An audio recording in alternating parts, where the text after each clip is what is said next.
श्रीमात्रे नमः। श्री विद्या शक्ति सर्वस्वम के क्षेत्र में आपका स्वागत है। इस समय बहुत ही शुभ दिन चल रहे हैं हमारे पूर्वजों के लिए। जैसे कि हमारे जीवन में 3 प्रकार के ऋण होते हैं, देव ऋण, ऋषि ऋण और पितृ ऋण। तो हम देव ऋण कैसे चुकाते हैं ये जानेंगे। जैसे हम पूजा अर्चना करते हैं तो इससे हमें देव ऋण से मुक्ति मिलती है। तत्पश्चात हमें ऋषि ऋण पर ध्यान देना चाहिए। हम विद्या आदि का अध्ययन करके, विद्या प्राप्त करके, इसके बाद हम ऋषि ऋण को चुकाते हैं।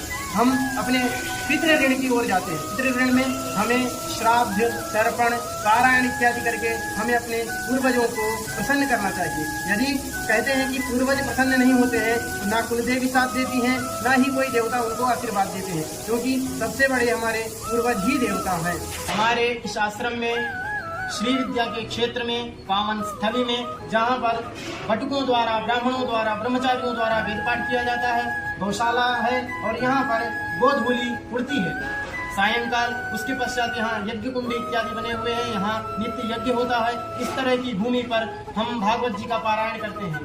पितृ पक्ष में यदि भागवत का पाठ किया जाए, भागवत का पारायण किया जाए तो हजारों गुण फल प्राप्त मिलता है। ऐसा कहते हमें श्रीमद् भागवत महापुराण का पाठ करने का अवसर प्राप्त हुआ है।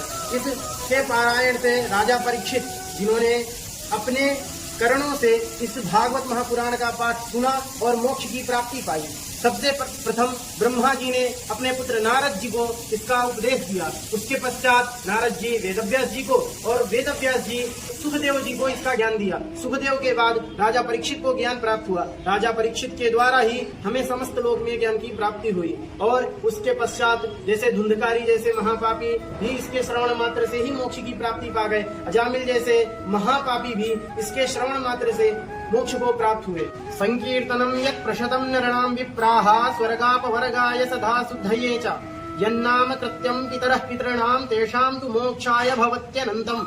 भगवान के नाम का कीर्तन मनुष्यों को स्वर्ग, मोक्ष और शुद्धि देने वाला है।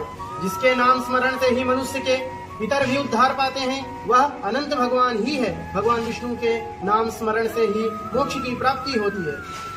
एवं यह महान राजन पुण्य श्लोकस्य कीर्तनम पुण्यम पावन मांगल्यम पितृणामपि मोक्षणम।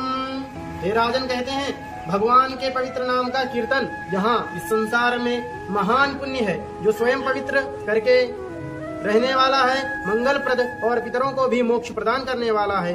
भगवान के नाम स्मरण से ही मोक्ष की प्राप्ति और भगवान का स्मरण करने से ही पितर इस लोक से गोलोक और स्वर्ग लोक को प्राप्त होते हैं। यदि आप दिन में एक बार भी एक श्लोक भी पारायण कर रहे हैं श्रीमद् भागवत जी का, तो आपके जो स्वर्ग में गए हुए पितर हैं, पितृगण हैं और पितृ पितामह प्रपितामह जो भी आपके कुटुंब के गोलोक को प्राप्त हुए हैं, उन्हें शांति प्रदान होगी। इस पितृपक्ष में यही पुण्य का काम करना चाहिए।